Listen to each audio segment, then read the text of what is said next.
Good afternoon. We're here to announce that this morning, Police Officer Carol Cheswick, that's spelled Karolchwiswiuk, a 2.5-year member of the Chicago Police Department, was arrested this morning by Federal Bureau of Investigation officers, detectives, and Chicago Police Department detectives for his alleged participation in the storming of the U.S. Capitol on January 6, 2021. The officer was federally charged with 5 misdemeanor counts. 1, entering and remaining in a restricted building without lawful authority, disrupting government business by engaging in disorderly conduct in a restricted building, disrupting a congressional proceeding, disorderly conduct on Capitol grounds with intent to impede congressional proceedings, and the final count, demonstrating in a Capitol building. The officer was relieved of his police powers June 2nd, 2021, after Chicago Police Department was notified, after I was notified by federal authorities of his alleged participation while off duty in this incident that left more than 100 Capitol officers injured. The star I wear so proudly over my heart weighs so little, but stands for so much. It stands for bravery and courage and selfless commitment to run toward bullets and danger to save the life of strangers. It stands for integrity, honesty, respect, dignity, dedication, accountability, and honor. It stands for protecting Chicago, all of Chicago, from Roseland to Rogers Park, from Chinatown to Little Village, and everywhere in between, regardless of race, gender, national origin, or sexual orientation. Every morning when I come to work and every night when I leave, I walk past over 500 stars, these stars, that line the wall of police headquarters, one for each of the men and women of the Chicago Police Department who have made the ultimate sacrifice for this city and country. We will never forget their sacrifice, the ultimate sacrifice for public safety. They are the reasons I will not allow, no, that's not right, that we, my brothers and sisters in CPD Blue, will not allow anyone to tarnish our shining star, to bend it, twist it, or sully its true meaning. What happened in D.C. on January 6th was an absolute disgrace. The fact that a Chicago police officer has been charged in that attack on American democracy makes my blood boil, makes me sick to my stomach. And yes, if these allegations are true, it breaks my heart. Participating in the siege on the Capitol in any way was a betrayal of everything we stand for, our oath, the law, and the overwhelming majority of police officers conduct themselves with honor on and off duty. I've been a cop for almost 40 years.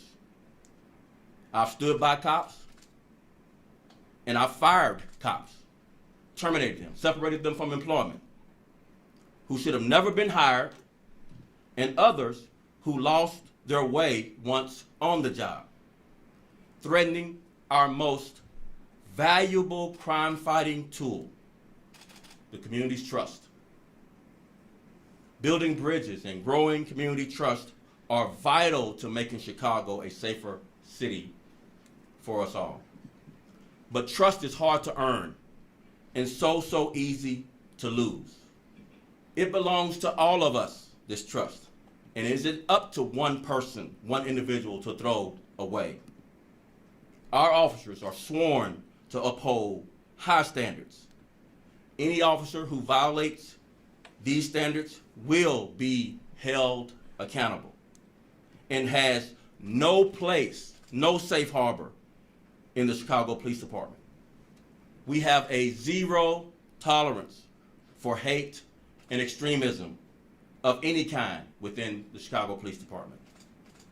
And if you harbor such ignorance in your heart, you should take off your star now and find another line of work, or I'll do it for you. Mayor?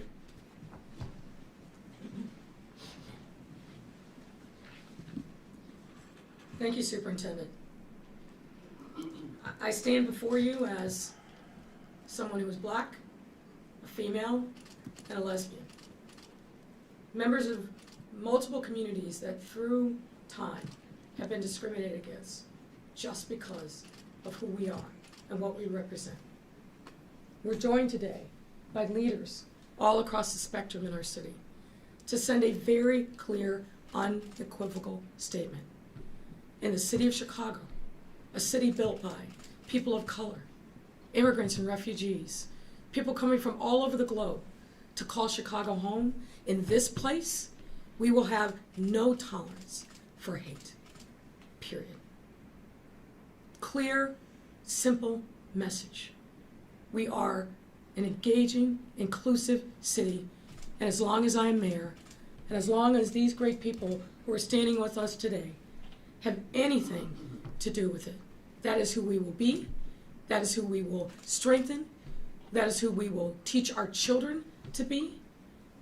So this isn't about a single police officer charged with heinous crime, a heinous assault on our democracy. We have to stand in one clear, united voice and say, not in this time, not in this place, will we ever tolerate hate. Let me take you back. What happened on that fateful day on January 6th was not only an attack on the Capitol building, but an attack on our democracy. I remember that day like it was yesterday. As a kid, I spent time in Washington, D.C., working on the Hill, walking through the Capitol building, and to watch what unfolded on January 6th shattered me. Because that place should be hallowed ground. Spurred on by the former president who fomented an insurrection with a series of lies about an election he lost. Individuals unhappy with the outcome, buying into conspiracy theories, stormed the nation's capital and defiled the iconic cradle of democracy, which has stood as a beacon of light to the world. While members of Congress were discharging a solemn obligation of our democracy, facilitating the peaceful transfer of power. At the time, we all watched in horror and anger as these domestic terrorists walked into the Capitol, stormed it against the valiant efforts of the Capitol Police, and defiled our nation's Capitol building. These feelings of horror and anger intensified when President Trump said little to nothing to stop the mob that he had incited. And then intensified once more when the country found out and continues to learn just who was part of that insurrectionist mob.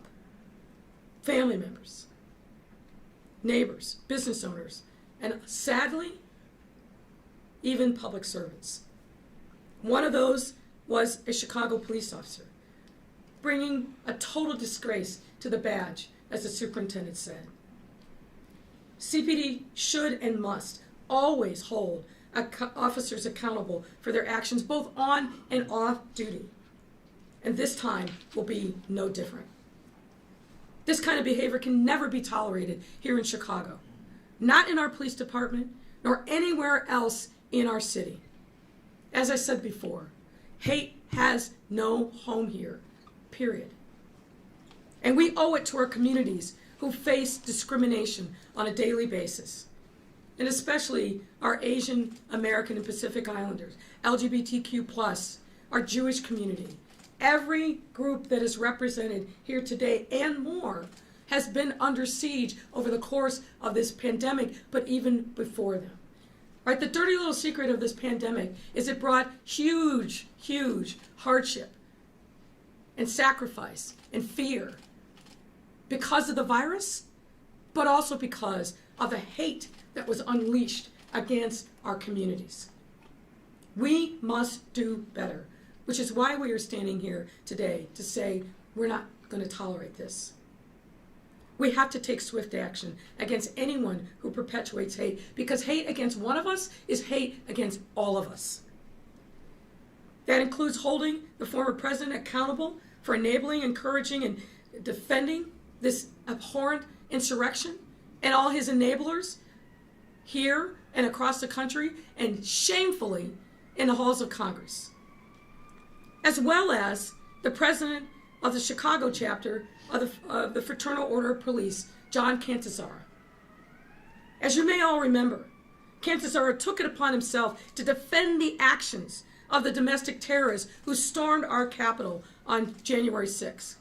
That day, in defense of those domestic terrorists, he said, and I quote, "If the worst crime is trespassing, so be it.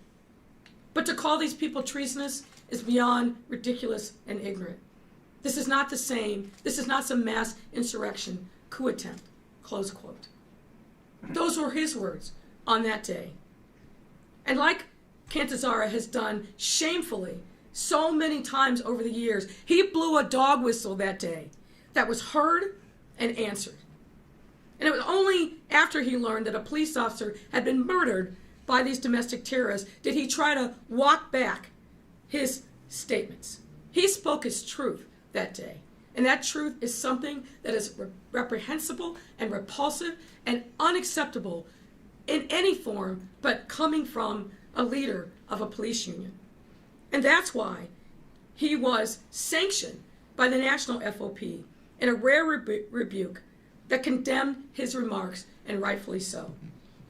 It's because of people like him, white nationalists and bigots like Donald Trump and Cantazzara, that the January 6th insurrectionists felt emboldened to openly participate in a riot that threatened to rip the very fabric of our democracy to shreds. As Superintendent Brown noted, the Chicago Police Department will continue to hold its officers accountable, period. No room, no gray on that account. And I want to be very clear to anyone else at CPD or any other city department or agency who participated in the January 6th riots, if that exists, or who otherwise believes that it's a good thing for them to propagate hate on any social media platform or any form on or off the job. I have a message for you. We will not tolerate this. We will not stand for it. You will not be paid by the taxpayers of this city to be a hateful member of our community. I've asked Nancy Andrade, our head of our Human Rights Commission, to convene a panel of experts to review all the tools and measures, including our social media policy, to make sure that city employees uphold the city's long-standing anti-discrimination and anti-hate policies. We will be vigorous in the enforcement. And I also want everyone to know that the challenge of eradicating hate in our city and our country goes beyond this issue in this moment. We have to call out hatred and bigotry in whatever form it takes. It's about protecting the fabric of our democracy, which is stronger and richer because of our diversity, because of who we are as a city. We reflect that, but also we support it and we defend it. It's about working that much harder to eliminate the scourge of racism from each and every one of our institutions at all levels of government, but also in our neighborhoods, starting with our police department, the rest of our departments and agencies, and making sure that our friends and neighbors feel protected in their homes, on their block, in their neighborhoods, and in our city. And with that, I'd like to ask Rabbi Shlomo to come and say a few words, because as you know, unfortunately, the Jewish community also has been under siege. Rabbi?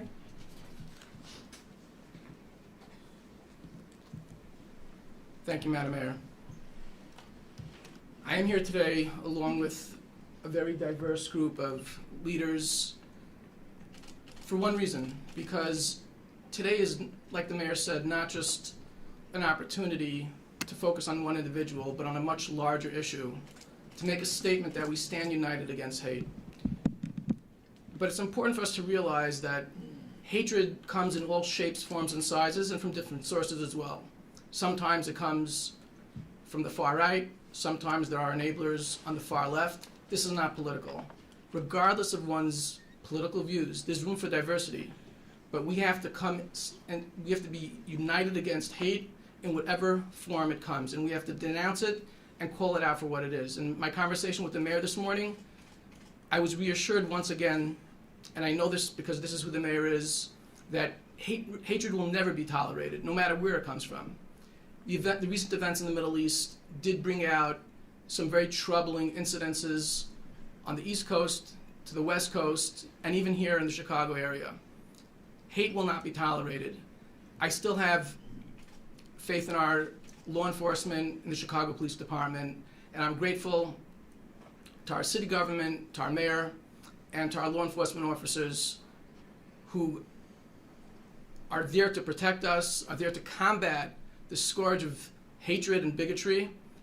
And I know that we're going to work together to make our city a greater place where we can respect and love each other despite our diversity, or rather, because of our diversity, it makes us stronger, it makes us better.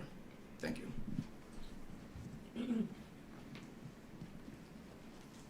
And let me just also note the other leaders that are here with us today. We have Dan Goldwyn from the Jewish United Fund, Karen Wilson Freeman, the head of the Chicago Urban League.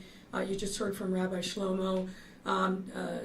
Tico Valet for the Center on Halstead. I think he had to slip out. Shohana Johai Verma from the South Asian American Policy and Research Institute. David Wu of the Hu Tak Center. Dan Goldwyn, as I mentioned, from the Jewish United Fund. We have Alderman Arrow Boyas, who's not only from the 30th Ward, but also the chair of our Immigrant and Refugees Committee. We have Alderman Felix Cardona, who is here with us, Arturo Harege from the Pilsen Law Center, Jason Rosenzweig, the Deputy Director at the American Jewish Committee's Chicago office, our great Commissioner of Mayor's Office of People with Disabilities, Rachel Arfa, and Nancy Andrade, who I mentioned before. Happy to take any questions that you have at this time. Thank you. Oh, and how could I forget? The great Reverend Jesse Jackson, Sr., who is gracing us with his presence. Reverend, thank you so much for being here, but also thank you for your incredible moral leadership over so many decades. You've shown us what it means to be smart, forceful advocate for justice, and for people who are most vulnerable, who are most in need of our hand and our support and our love. Thank you, Reverend. Stephen Graves here with CBS 2. Two questions off the top. Number one, in your investigation, do you know if this officer traveled to D.C. on CPD time? Did he call out sick? Was he supposed to be on duty? What does that reveal? So let me clarify. The charges are coming out of the U.S. Attorney's offices in Washington, D.C., not out of the U.S. Attorney's office here in Chicago. But our Chicago police detectives and our local FBI did participate in identifying and arresting Officer Jesper. What we can say is what's in the charging document that you should have available to you here soon is he was on medical leave for our department during the time of the riots there at the Capitol, the siege on the U.S. Capitol. So he traveled apparently by car to the U.S. Capitol. There are some other details in the charging document that I'll leave to you to do your job as a journalist. Yeah, so knowing he was on medical leave, what is your reaction to that as superintendent, knowing he was on medical leave and going to Washington, D.C. for this purpose? So I didn't stutter when I made my comments, but I'll say it one more time because hate mongers sometimes are hard of hearing. There's no place for you in this police department. If you are going to participate in a siege on our U.S. Capitol against our democracy. You know, if that's not clear enough, if you are like-minded, you should remove the star, or I'll remove it for you, because there is no place for you in American law enforcement or the Chicago Police Department. And looking at those charging documents, what sort of stood out to me, and I'm sure it'll stand out to a lot of people, this officer was in the 11th District, Humboldt Park, obviously heavily minority community. In the charging document, he is listed as saying the N-word, referring to the people there, saying a lot of blacks are here. You talk about officers that shouldn't have been hired in the first place, officers that needed to be snuffed out. Explain to me what the department is doing. If he's writing these in text messages, people will look at this and say he's most likely done this before among fellow officers, interactions with the community. How are you dealing with complaints from the community or snuffing out officers, as you say, who have this attitude, specifically working in minority communities in the culture we're in right now? One of the things that we've talked about during this ordeal is the hiring process. And I guess a word to the wise and a cautionary tale is when we have these large hiring pushes, which we had in 2018, 2017, 2016, 2018, there's a big hiring push, that the word to the wise is you likely are going to hire people you never should have hired. This officer is one of those officers we never should have hired in 2018. It's better to go slower and vet these officers and find this type of evidence out and don't hire these people in the first place. But also, one of the things that we are going to do in relation to what we know now is try to find others who are like-minded with whatever evidence we can find and pursue with evidence relief of powers and separation from this department. There's no place for you here. And if we find the evidence to separate you, we will pursue that aggressively.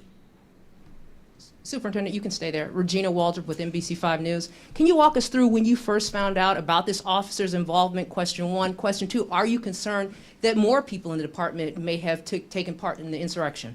So when I first found out, as I mentioned, got the call from our federal partners that this was a potential charge, that it hadn't gotten to the point of charging, and immediately I relieved the officer of powers. I had heard enough evidence to relieve the officer of police powers. There was no time that after I was informed that this officer continued to patrol the neighborhoods of Chicago at all, not a single moment. I hung up the phone, literally picked up the phone after hanging up. Let's relieve this guy of powers right now. Secondly, you know, again, as I answered the first couple of questions, it's the same answer. And so this time I'll say it for the back of the room. There's no place for you here. And we will aggressively pursue you to either relieve you of your powers with evidence and pursue aggressively separating you from employment here. There's no place for you. You can ask the question 100 different ways. We're not going to relent. We're going to pursue justice and fairness and the right public servants for this city. Thanks. Superintendent Jesse Gers with Channel 7. Yes. June 2nd is when you were informed of his involvement. Now that you've had a chance to, I'm sure your team has been looking at this officer's history. Has anything come up as a red flag, a complaint against him that is being investigated further? For example, in the charging document, one of the things that's mentioned is he says he expletive Akami. Is there anything being looked at in past complaints against him that are now being looked at a second time? And any indication if he used CPD resources? We know he appears to have had a Chicago Police Department sweatshirt on, but did he have a bulletproof vest with him? Did he have a service weapon or any other equipment with him that would be at the department's? We don't have any evidence of any of those things. At the time, we were looking quietly at his background to see if there was any misconduct allegations, any sustained complaints. He has no misconduct in his background, but he's only been on the department 2.5, almost 3 years now. Now that we are at this point, we are going to dig a little deeper on the department, friends on the department, associates, and look at everyone. We are going to not leave any rock unturned. We're going to find, if it's there, the evidence, if there are other people who are like-minded with similar beliefs, and root them out of this department. When you say quietly looking, is any of that prior to June 2nd, or is that the first your department was ever looking at this officer? Right, that's the first we were looking at. Okay. And you were just talking about looking at his associates. What do you say to officers who might be worried about a witch hunt, that might unfold looking at anyone's political opinions that may not reach this same level of frustration from leadership? What do you say to assure your officers at the same time as assuring the community you're looking into this further? I'll say it this way. If I'm not talking about you, I'm not talking about you. But if I'm talking about you, I'm talking about you. Okay. And I mean what I say. One other question. All right. Our I-team reporting yesterday that reversal of the policy you just announced about no longer canceling days off and extending those longer shifts. Let's stay on topic. We'll get that at the end, okay? Okay, I just want to make sure we This can is big address enough that. to just I stay just on want to make topic. sure we can address that at the end. Okay. stay on They were topic. telling me we're at Thank the you. end, so that's All why right. I asked it. Thanks. Can I just also follow up on that? You asked the question is, should people be worried about their political views?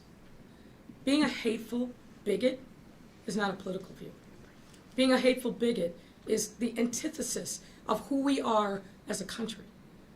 This is not about somebody's political views. This is about somebody who is fomenting hate and violence against our democracy and like-minded fellow travelers, against people that all of us represent and who we stand for. That's not a political view. That is something that's antithetical to who we are as a people, as a city, as a state, as a country. So we're not going after people for their political views, but we are going after people who are hateful and trying to foment violence against fellow residents of our city and our country. That is a very different thing. And I don't want to normalize this behavior, because it's not. It's not normal, and we're not going to tolerate it. The only other thing for me was to the superintendent about that I-team report I just mentioned. Well, if you don't mind, we'll just get with you offline, sure, when it's over. Okay. All right, thank you.